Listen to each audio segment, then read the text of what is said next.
Our suffering as a species comes from the incorrect perception of living in the past through our attachment to memories that then shape our future. The phantoms of past and future are only of use to the intellect, because it gives individuals the idea that they are in control of their lives. Yet, as an individual grows, he begins to understand that no matter how grandiose his attempts at control, life always has a way of changing those plans. And in doing so, life also destroys the individual's imagined ability to control the future outcome. This mentality of forcing ourselves upon life is the socially accepted practice of modern civilization. An individual's attempt to control life according to her own beliefs, and as a result to force this perspective upon others, is the beginning of tyranny. Lao Tzu's essential teaching of Wu Wei, on the other hand, illustrates the futility of our attempts to control life. He emphasizes that it is only when you give up forcing or controlling anything that you begin to get the kind of control you always wanted, but never knew existed. The Taoism of Lao Tzu was about the way, the Tao, which is something we experience when we are more attentive to our inner and outer worlds. The Tao can be followed and experientially known when we have surrendered our controlled, conditioned identity over to the effortless realm of spontaneity and trust, Wu Wei. Translated into English, Wu Wei means non-doing, non-action, or effortless action. These translations are literally correct and lead us to the intuitive and ultimate psychological experience of Wu Wei. This effortless psychological experience means not forcing or allowing a state of intelligent spontaneity. This effortless realm is why the Tao is usually referred to as the way of nature, because when we follow the way, we can experience the same spontaneity of nature within our own experience. As a result, we trust our path through life. The discovery of this spontaneity in life allows us to sink deeply into the awareness that we are nature and not separate from any aspect of it. The essential teaching of Wu Wei can only be known if the individual is sincere in surrendering control and, as a result, giving his life over to something much bigger than himself. Tao is that which is bigger than our personal lives. Its depth of understanding is vast. Wu Wei is the fragrance of Tao. It is the spiritual attitude that is expressed and lived by many adepts, gurus, masters, saints, sages, shamans, and yogis. When we discover the flow of Tao moving within our own lives as a sage does, we begin to be receptive to where our experience in life is leading us.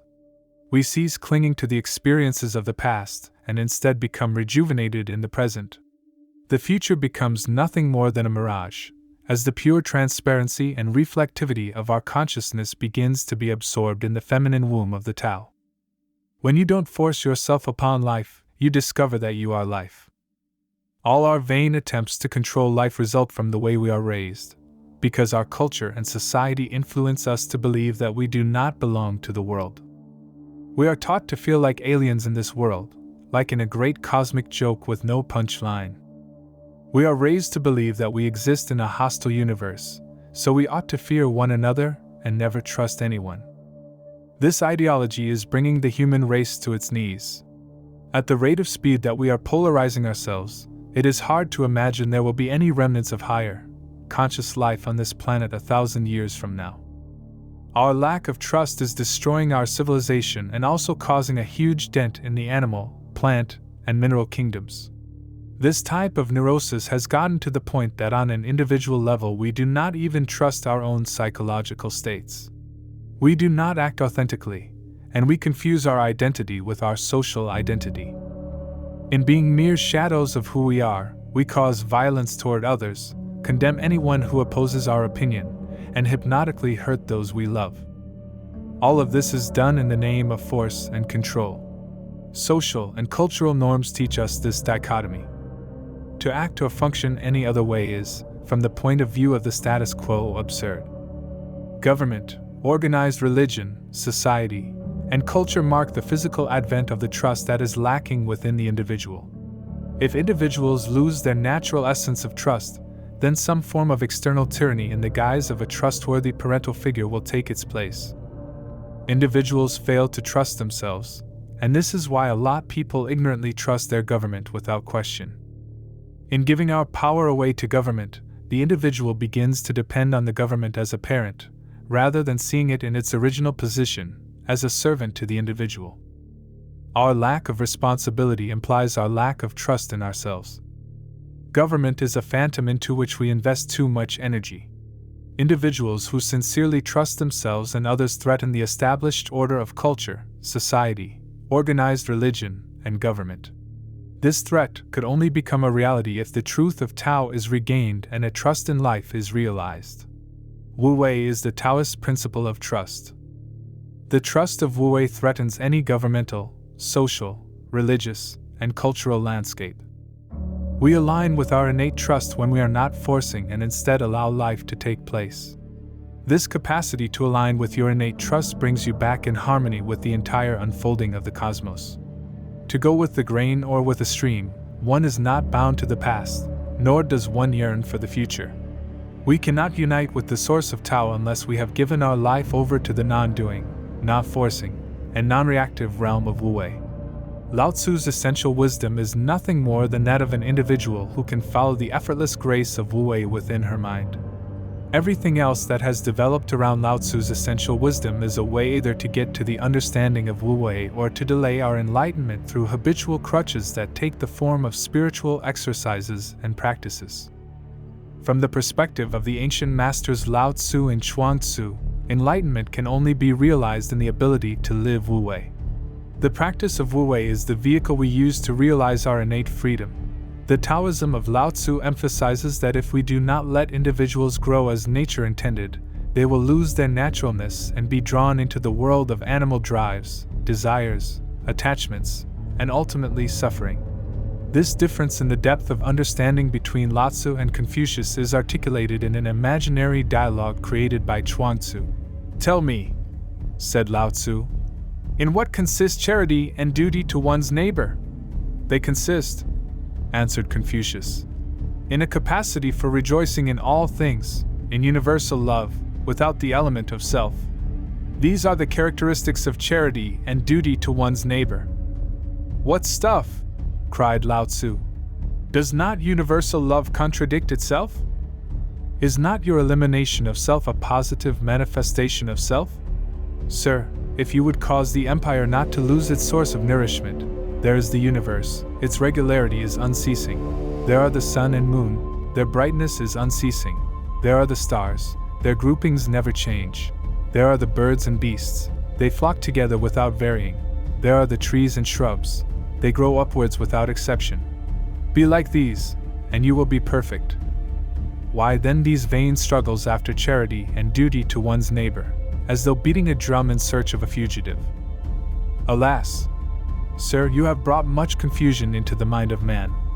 In this imaginary dialogue, Lao Tzu reiterates that if we interfere in the natural process of any living organism, it will begin to isolate itself from the complementary parts of the whole. This isolation brings about a disassociation from the whole, so that a lack of trust plagues the mind. Confucius's ideas of charity and duty to one's neighbor are age-old teachings, which artists, philosophers, and spiritual teachers have contemplated from the dawn of civilization to the present day. On the surface, we may all feel convinced that he is correct in postulating that we have a duty to others. But the Taoist way of Lao Tzu suggests that in attempting to interfere with others' affairs, no matter how large or small, we are assuming that the natural experience of life is not happening spontaneously. Instead, we think that life is a series of controlled steps following a predictable and mechanical process.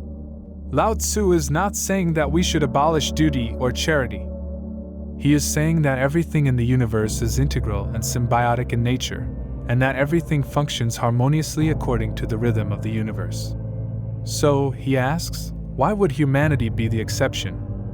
The way of the Tao and our experience of it comes from allowing all aspects of the universe to happen as they will without conscious interference.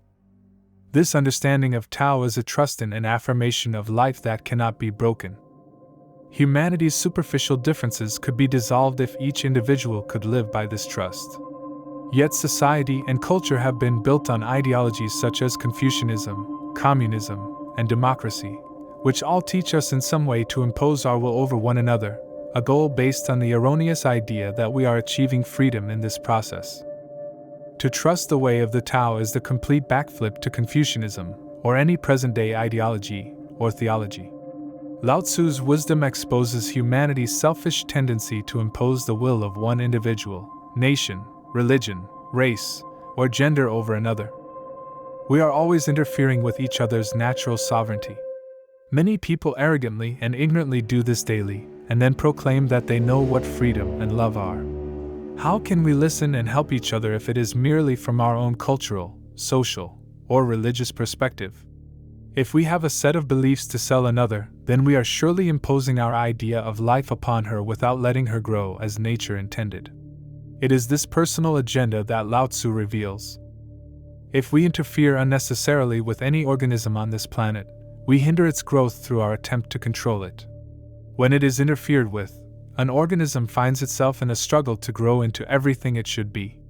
As a result, the organism's natural impulse to grow is met with resistance by another organism, which assumes that it is superior to all life and needs no other organisms to survive. We could say human beings fit perfectly into this category because of the personal agendas we wish to cast upon the world. These agendas could only have developed in a world devoid of trust. Because we live in fear instead of trust, our world is designed so clinically that it resembles not a beautiful garden but a morgue. The Confucian imperative to dictate a social way of life to the individual builds an identity conditioned by the world of concepts and objects rather than the inner world of emotions, feelings, and thoughts. Yet we should not be critical of the Confucian perspective only, because any ideology or theology, no matter how well intended, is at its foundation strictly a methodology for shaping the individual according to its beliefs. Lao Tzu points to this in the Tao Te Ching. He says that humanity is in a perpetual trap in which we seek to change one another or society based on our own belief systems. Because we have not made our inner world conscious, we continue to seek change in the external world of forms, as if the inner world were a construct of the outer. Many theologies and ideologies operate from this perspective. But this is an absurd view for the simple reason that the world is devoid of meaning until the observer gives it meaning according to her beliefs. This should be fundamental to the way we think and perceive the world. But instead we are told that the world is purely material by the teachers of our cultural, social, religious, and educational machine, who themselves have been indoctrinated. To cultivate a sane society, we first need to understand that our perception was pure before it was colored by external influences. And all of these external influences are interpreted differently by each individual, which adds to the confusion. Patanjali, the great sage of India and father of yoga, expresses this sentiment in the wisdom of 3 of his sutras regarding freedom. People perceive the same object differently, as each person's perception follows a separate path from another's. But the object is not dependent on either of those perceptions. If it were, what would happen to it when nobody was looking? An object is known only by a consciousness it has colored, otherwise it is not known. We have built a world that operates in reverse to the natural order of growth and harmonious living. The world's general view identifies with what colors consciousness rather than with the unbound and limitless pure awareness at the core of our being. Lao Tzu's essential teaching of Wu Wei is a medicine for this illness. But you must understand that Wu Wei is not an ideology, theology, or something you need to believe in. On the contrary, Wu Wei can only be known through your own experience. Then it simply strengthens your trust in Wu Wei. The natural order of growth and harmony depends upon allowing life to take its course without conscious interference. This is how the Tao flows when Wu Wei is experienced.